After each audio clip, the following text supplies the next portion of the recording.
So yeah, do not waste your primo gems on getting a random weapon that's only gonna work on one character and then you just never use it again. In this video, I'm gonna be giving you guys the top and best value weapons that you can get in Genshin Impact for each category. Those are gonna be like very general good weapons that are gonna work on so many characters. So it's gonna be a super good investment if you get them, especially if you're not planning to get many different weapons on your account. If you have to choose one weapon, the best one to get is probably what I'm gonna tell you. Alright, before we start with that though, I'm gonna give you some rules so we understand what's a good weapon in general. Those are not like strict rules, but those are things I took into account when I chose these weapons. So first of all, the weapons need to have good stats. I mean, 5-star weapons in general do have good stats, but I'm talking more about the substats. Generally, when I say good stats, I mean crit. Crit is going to be a very critical thing to have on a weapon, in my opinion, to be considered a good universal weapon, because most characters are going to need crit in Genshin Impact, and it's one of the hardest things to build. You need to balance your crit ratios and stuff like that. With a crit weapon, it's going to be much easier. You just slap it and then focus on building the other type of crit. If the weapon has crit rate, then you just build crit damage, and the opposite. Attack and stuff like that are going to be also very important, but crit is going to be the main priority. The second thing is that the passive needs to be able to be activated on a lot of characters, or it simply needs to be easy to be activated, because a lot of weapons, especially the latest weapons, are going to have that like super long process that you need to do before you can activate the passive. Like you need to hit an opponent 7 times with your elemental skill or just whatever. So those are not going to be very good universal weapons, because obviously they're not going to fit most characters' playstyles. And then lastly, it needs to be good, at least like top 5 for most of the characters for its type. For example, if it's a polearm, it can't be bad on most characters or mid. It needs to be like at least an A tier or S tier weapon for most polearm characters. Obviously not all of them, because you know, characters vary in what they need, but I'm talking generally. So yeah, with that being known, let's move on.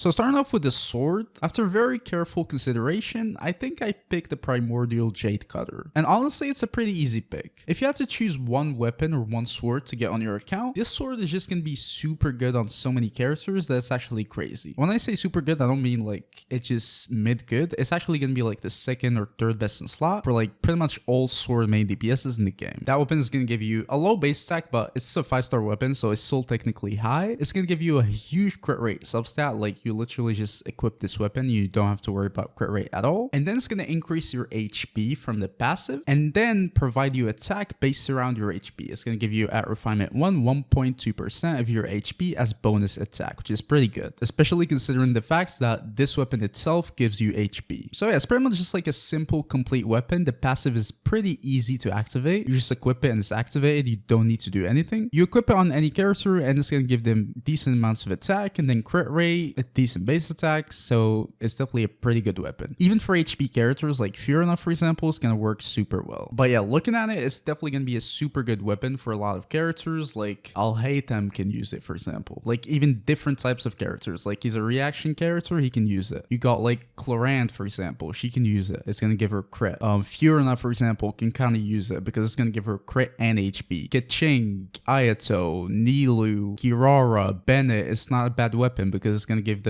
a decent base attack, and the list goes on. Obviously it's not going to be the best on each of these characters, but it's going to be at least like a top 3 weapon, or like top 5, let's say, to be safe for all of these characters and more. So yeah, if you wanted one single sword on your account, I would definitely recommend just getting the Primordial Jade Cutter.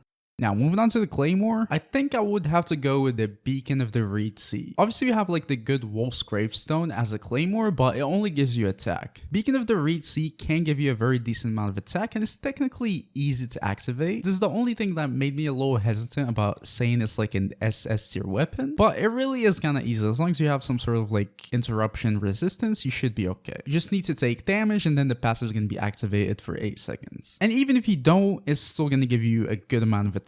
But in general, this weapon is going to give you crit rate, which is pretty good, as I explained before. Very good stat to have. It's going to make building many characters easier, and then it's going to give you a super huge amount of attack, especially if you can activate the full passive. You can just get 1 stack, which is 20% of attack, by just hitting an opponent with your elemental skill, which is possible for like all of the characters in the game. And then you can get an extra 20% by being hit. And also it can give you HP if you don't have a shield. So this weapon just gives you crit rate, it's going to give you attack, and then gives you HP. And also also by good amounts. It's not like small amounts, like 30% crit rate, 40% attack, and then 30% HP. So yeah, this weapon is going to be super good on a lot of characters, whether they need obviously just attack, crit rate, or HP. It's going to be pretty decent on them. Obviously it's super good for like Dea, for example, that needs HP. It's her signature, so obviously it's going to be pretty good. But then for most Claymore users, it's going to be like at least top 3 weapon, like D-Luke, for example, Ito, Noelle even. It doesn't give her defense, but it's actually still a top weapon for Noelle just for like the crit. Navia, Gaming, for example. Just that, you know, simple attack and crit also fits pretty well with Claymore users in general. So yeah, I think I definitely would recommend getting this weapon, especially because most Claymore users are going to be like main DPSs, and that's what main DPSs need. Even if they don't need the full stats, this weapon can give them something. So if you had to pick one Claymore, this is probably what I would say just go for. Beacon of the Reed Sea.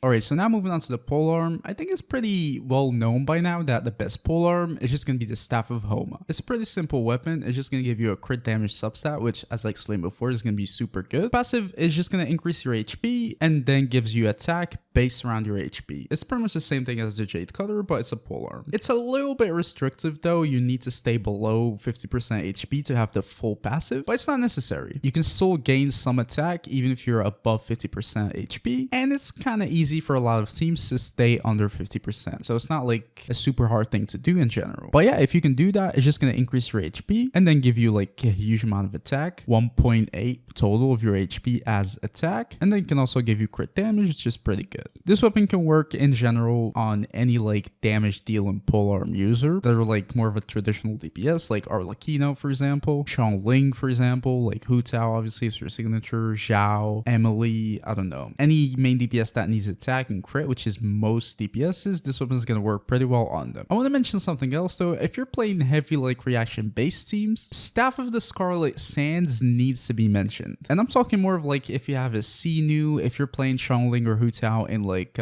vaporized teams, for example, if you're playing like Toma in like Bergen, even with Arlecchino, for example, if your roster of characters is more like reaction based, then getting the Staff of the Scarlet Sands might be a little better than the Staff of Homa, because it's going to give you more attack from that elemental mastery, because you're going to be building elemental mastery on your characters. Obviously it's not going to be a huge difference, but I feel like they're both close. So if you're playing like heavy reactions teams, then Staff of the Scarlet Sands is going to work too. But the more general weapon in general, I would say Staff of Homa is going to be better.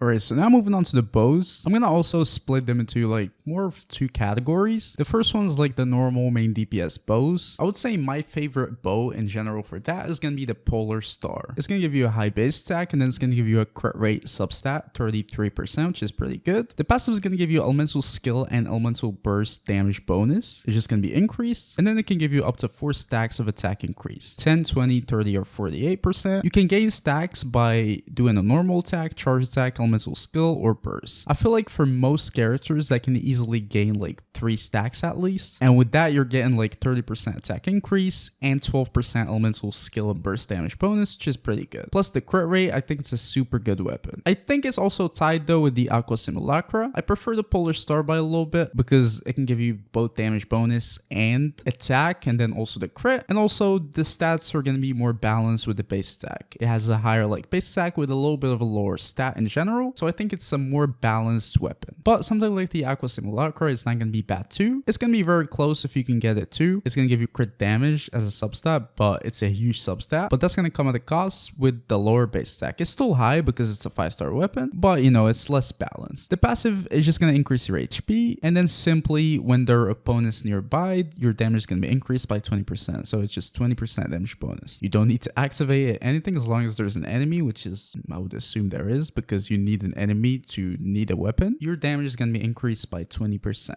So it's just crit and damage bonus and HP. Polar Star gives you crit and some sort of damage bonus and attack. They're both super good. They can work on pretty much all normal DPS weapons like Konyu, for example, Fischl, Child, Yoimiya, Setos, I don't know, you name it. So these are going to be your normal general 5-star bows that you should probably aim for if you're getting one single bow, either one of the two. But I wanted to mention another bow, which is the elegy for the end. This is not a DPS bow, but it's worth it because it's a super good support weapon. It's probably one of the best. So if you want to use that weapon for support in general, elegy for the end is definitely going to be one of the best weapons you can get. It just depends on what you want. If you equip it on any bow character, it's going to give you elemental mastery, a huge amount of energy recharge, and then give all of your team 20% attack and 100 elemental mastery, which is super good. So if you want your bow characters, or you only have like support bow characters in general, like let's say Fischl as a support or sub DPS, I don't know, like Kale for example, Farazan, Venti, Sejuani, I don't know. With all of these, getting a support weapon might be more beneficial for your account, especially because we have a lot of support bow characters, and the elegy for the end is going to be a super or the best support bow. If you have a lot of like DPS characters that you want to build on your account, then getting something like the Aqua Simulacra or the Polar Star is going to be better, which is why I recommend, by the way. Getting a crit weapon is probably going to give you more value in the long term, but if you have a lot of like supportive bow characters and you want to buff your teams in general, then the elegy for the end is a top weapon too, for sure. It's one of the best weapons we've ever seen.